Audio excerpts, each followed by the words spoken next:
Hello everyone, we're back for lab number 2.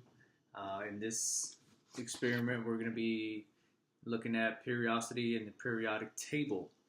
What I've placed here is 3 different card decks that came with my chemistry kit. For the first activity we'll be using card deck number 1, so we'll set these other 2 aside. Now I've already taken the liberty of shuffling the card deck. So what you want to do first is just separate all of the cards in the deck, and they don't have to be in any specific order. Just randomize all of the cards in the deck.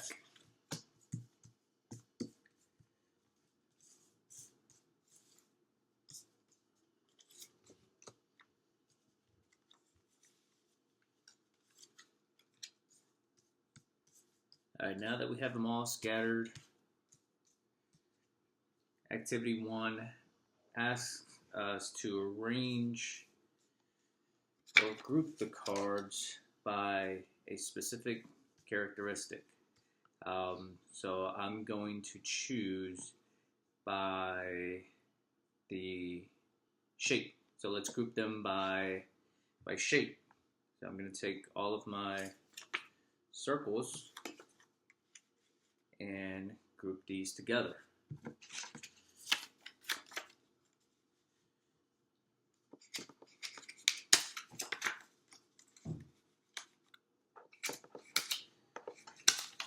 Now that I've got all of my circles, I'm going to go ahead and set these off to the side. Now let's look for all of the triangles. I have a triangle here, I have another one here, and looks like we have 5 in total, same number of circles. So I'm going to set those there. Now let's look for all of the diamonds, or squares, whatever you want to call them. These look like diamonds, so I'm going to call them diamonds.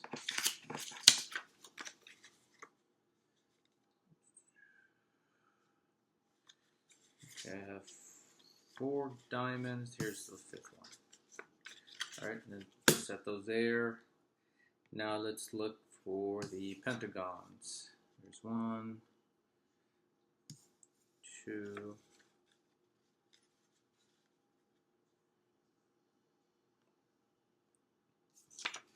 3, 4, and 5. Set those there. Now what we have left is this shape here. Looks like a sexagon. We'll group those together. So now that we've separated or arranged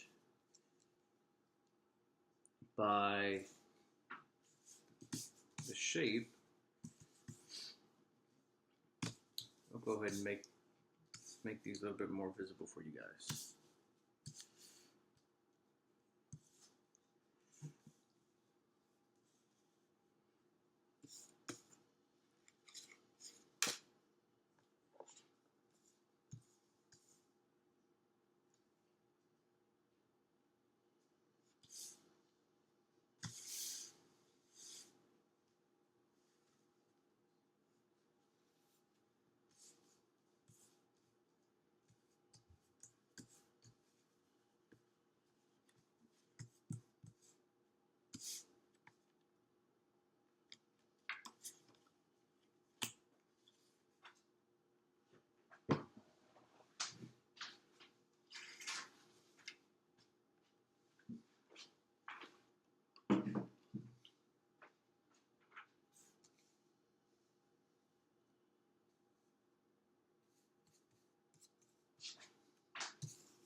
All right, now that we've separated them all, we're going to go ahead and record our data.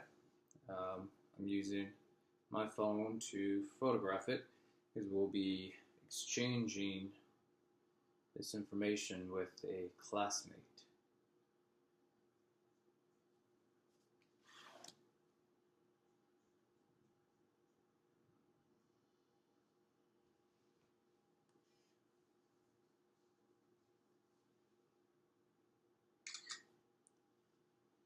All right, now that we've recorded our data, let's go ahead and randomize all of our cards again.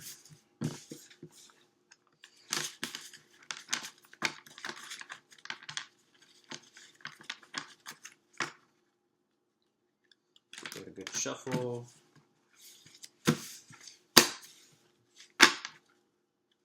As you can see, I'm not much of a card shark.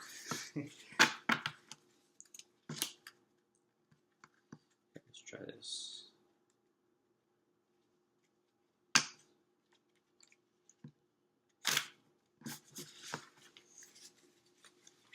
Oops, actually got those upside down.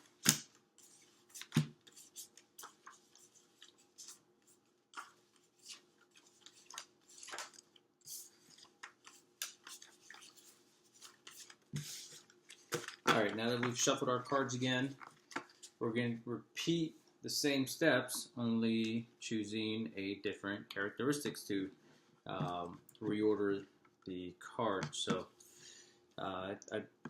I'll say probably for this step, I'm going to choose to group them by their color. So I'm going to separate all of the blue cards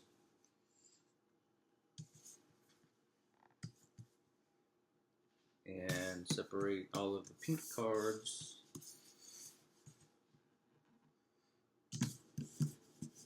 all of the green ones,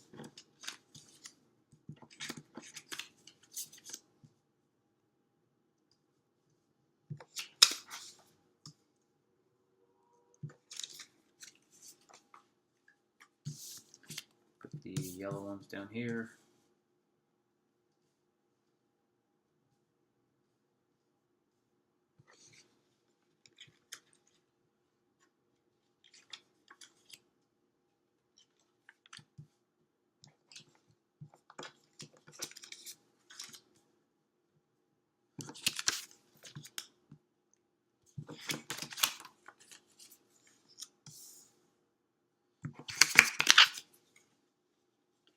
And finally, all of the purple cards at the bottom.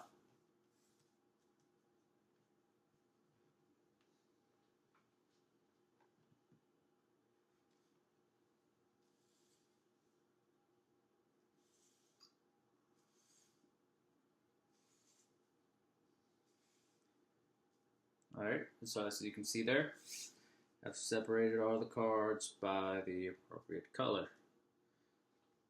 So we'll go ahead and document.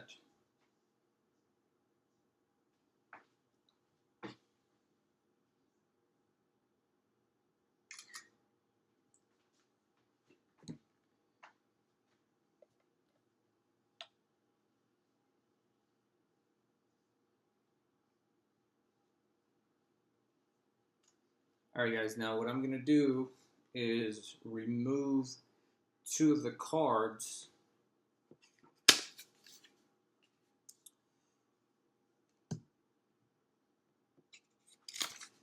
and set those aside. And again, we want to document. We'll be sending this arrangement to a class partner. You also want to photograph the cards taken out of the arrangement.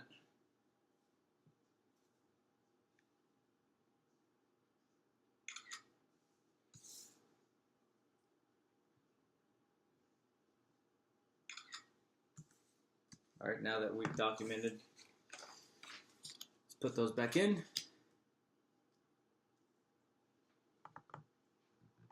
And the next step after this is to share the information with a classmate. So what we're going to do is at this time is send the information over to a classmate they're also going to send me similar photographs, and we are going to compare our information. And once we do so, we'll be back and looking at our results. All right, everyone. So we're back now with activity 1. I've received some photographs from a fellow classmate of mine, Diana. Thank you. And as you can see here, she also separated her cards by color, similar to what I have done. And as you can probably see here, there are 2 cards missing. A card that goes in this slot and the other one that goes in this slot. And I can quickly notice 2 things are missing here. One, there's the circle of the purple color group missing. As you can see there, there's a triangle, hexagon, triangle. I'm sorry, that's a diamond, pentagon, triangle, and the hexagon. We're just missing the circle here. And in the red card, we are missing the triangle. So those are the 2 cards that we're missing. Now she also sent me a picture of the cards that she took out of the deck. And what do you know? There they are. There goes the circle and the triangle, as I stated before. So, all right, guys. We'll be back for activity number 2. Hello, everyone. We're back for activity number 2. And as you see here, we have the periodic table card deck number 2. And what we're going to do with these, let's go ahead and remove that top card.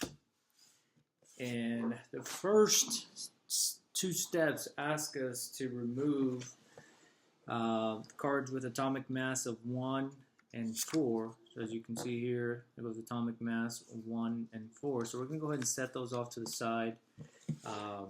And we're going to take these cards and we're going to separate them, or actually group them into groups or columns by a specific property. I've chosen to do it by the number of valence electrons. So I'm going to go ahead and group these cards by the number of valence electrons that each one of these cards contains. So let's go ahead and do that now.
As you can see, guys, as I'm nearing the last 6 or so cards that were kind of already in order, so I just had to drop them in. There were 3, 4, 5, 6, and 7, and 8. So as you can tell, I probably didn't shuffle this deck all too well. Now let's go back to the 2 different cards that we took out during the first 2 steps of this activity. And as you can see here, that's atomic mass 4 and atomic mass 1.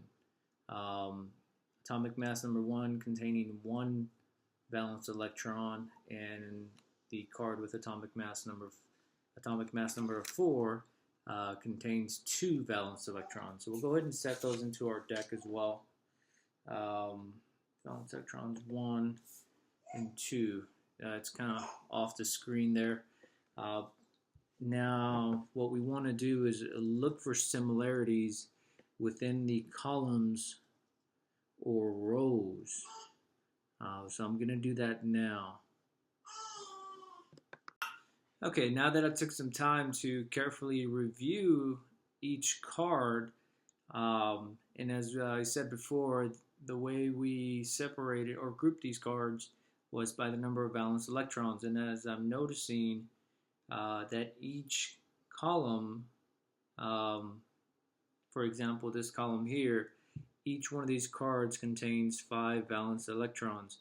And I noticed that the oxidization state is also either -3 or +3. These two last cards either being -3 or +3. These here valence electrons of 4, this column here is also +4 or -4. Well, I mean, that's obvious seeing how they have 4 valence electrons. The other thing I did notice was that the formulas with O are all identical in each column, each card in each column. So here, the column with 5 valence electrons, the formula is with O is X2O5 in each one of these cards. The column with 4 valence electrons containing an oxidization state of +4 or -4 has a formula with O of XO2. So those are some of the similarities that I noticed right off the bat.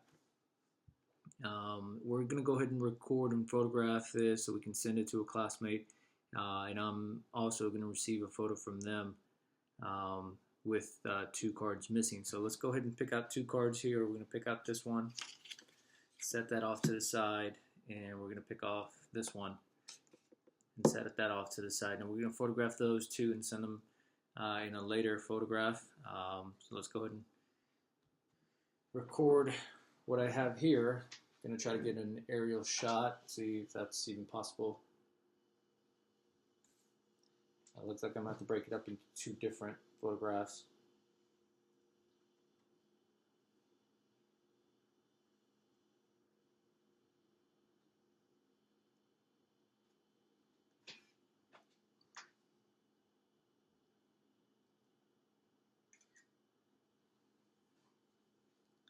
Alright guys, now that I photographed and recorded, I'm going to go ahead and stop the video, send them over, and we'll be back to explore the photograph that one of my classmates will send me. Hello everyone, so we're back. I've obtained a photograph from my fellow classmate Brianna Stallings. Thank you, Brianna. And as you can, well, I don't know if you can see it, but she too separated her cards and grouped them into what I noticed the number of valence electrons. However,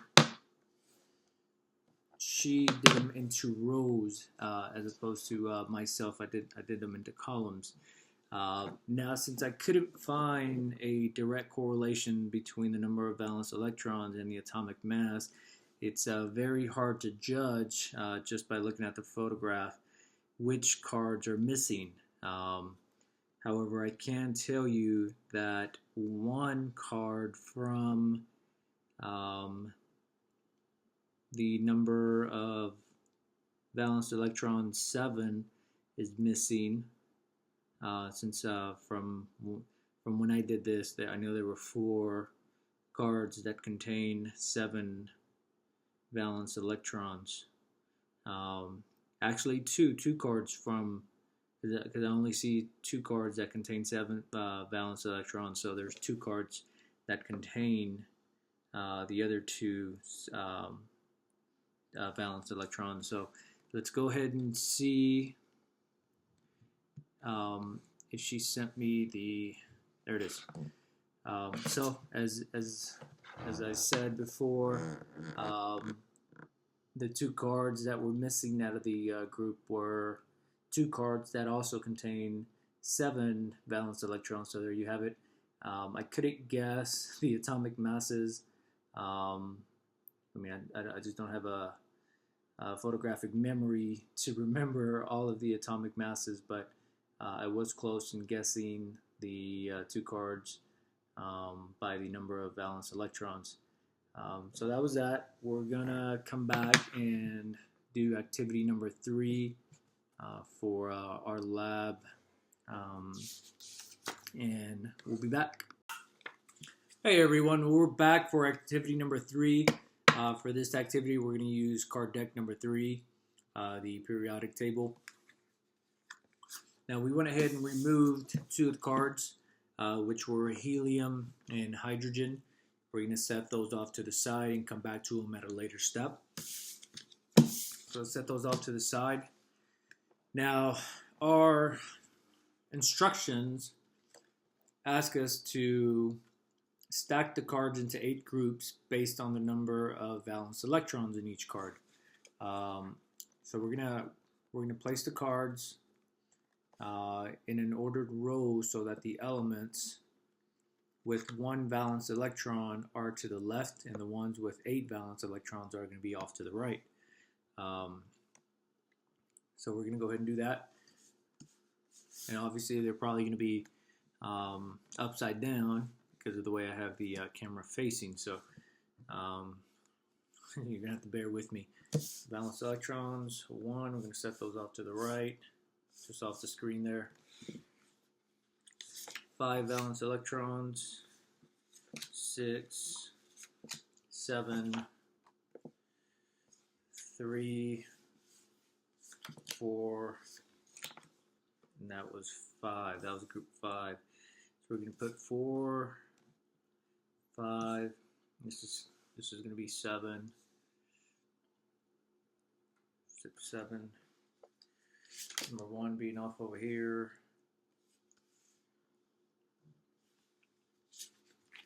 2, 3, 2,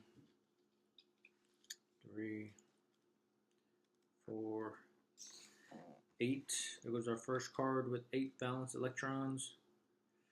Number 1, 2, 3, 7, 8.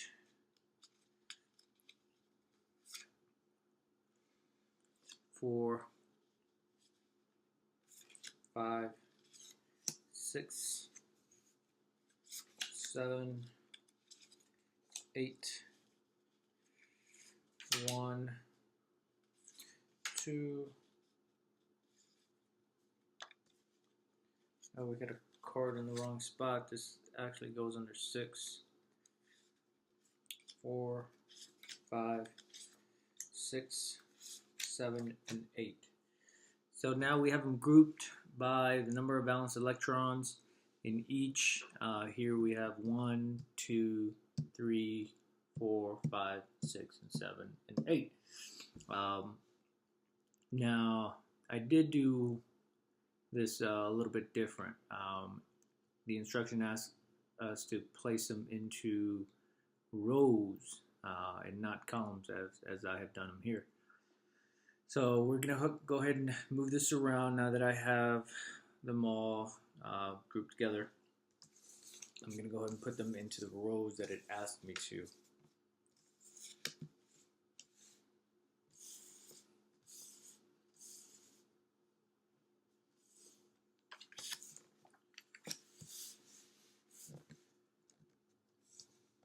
So that's going to be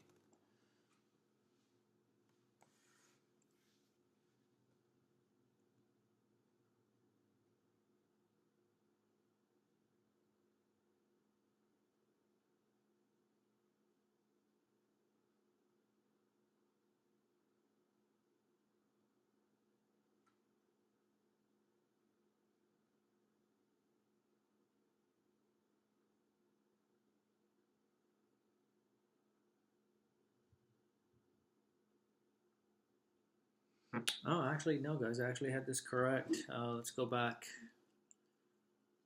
So we're gonna do this. These are all the cards with 1 valence electrons. We're gonna leave them in the rows that I had them. However, the cards with the lowest atomic number are going to go towards the top of the column. So here we have 3, 19, 37, 11. We're going to move 11 up to the top. So we have 3, 11, 19, and 37. Now we're going to move on to the cards containing 2 valence electrons. I see here we have an atomic mass of 4, atomic number of 4, 12, 20, and 38. Now we have here the cards with 3 valence electrons. We have 5, 13, 31, and 49.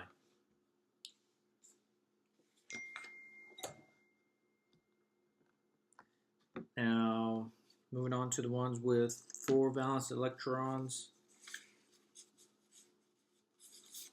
We have 6, 14, 32, and 50.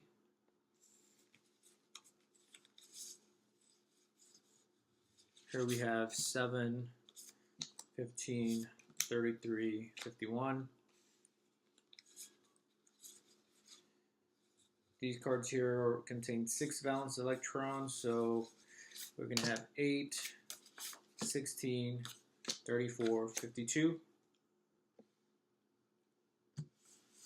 Move these off a bit, off to the left, so we can make room.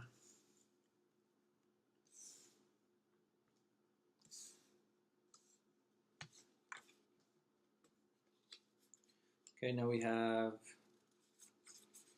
atomic numbers 9, 17, 35, and 53. These are the cards with 8 valence electrons. We have 10, 18, 36, and 54.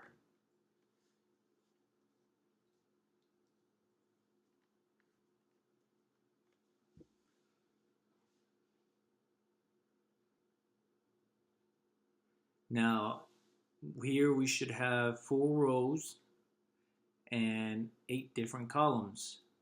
Now we're going to go ahead and pick up the 2 cards that we set aside earlier, which was the hydrogen and the helium.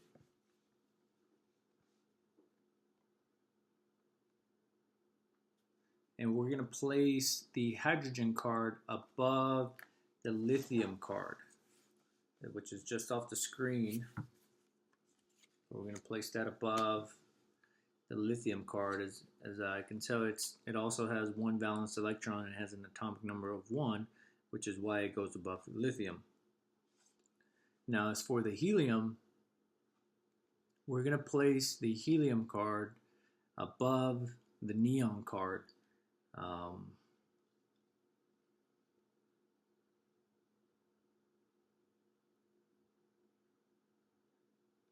Which a neon is in the column containing 8 valence electrons and has an atomic number of 2. Now, let's try to guess why the helium card would fall under the column containing 8 valence electrons.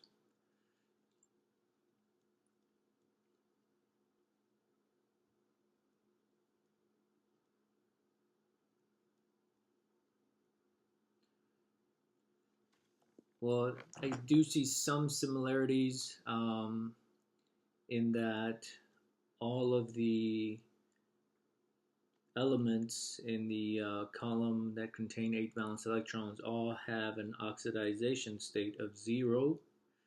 The atomic number is different in each one, so is the atomic mass, and thus having a different atomic radius.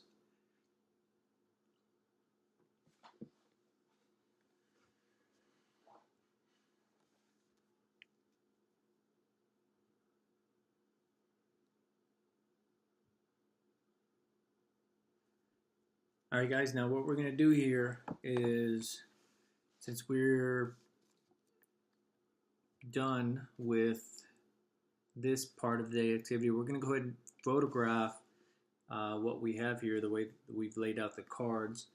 And we're going to pick up the cards, but we're going to collect them in order of increasing atomic number for use during activity number 4. So I'm going to go ahead and photograph what I have here.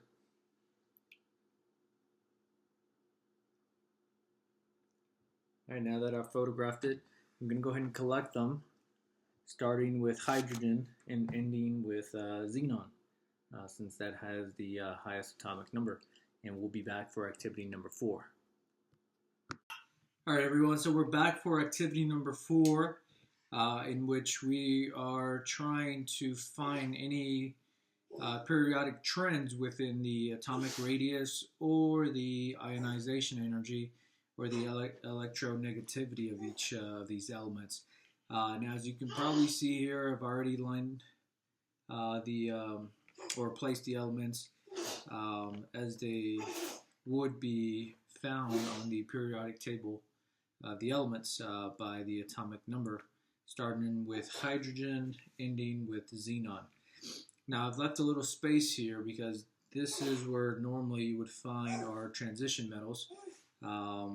And as I said before, the atomic number of hydrogen, starting with hydrogen, is 1. Next in that would be helium, which is on the opposite end of the periodic table. Let's see. Now let's look at some of the trends that we can see.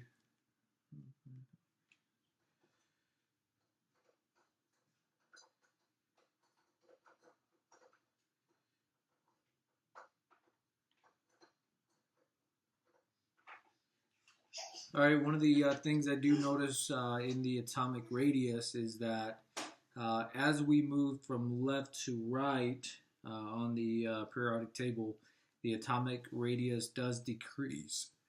Excuse me. So lithium's atomic radius is 167, and neon's is 38. In our third row, atomic radius is 190. In argon's atomic radius is 71, so it does decrease going from left to right. Now let's look at some of the trends that we see with the ionization energy. All right, very rapidly I can tell that the ionization energy moving from left to right increases. So here in our second row, the lithium element, the ionization energy is 520.2 kilojoules per mole. Neon is 2080.7 kilojoules per mole. Now, let's look at, lastly, the electronegativity of each one of these elements. And again, as we move from left to right, it tends to increase, with the exception of neons, which doesn't seem to have an electronegativity. The element says Na, which normally stands for non-applicable. Let's look at our last row, see if that's also the same, and it is. Looks like it, like I said, it increases as we move from left to right on the periodic table of the elements. So those are some of the trends that we see here. We're going to go ahead and wrap this up. Let's document and submit everything. Thank you.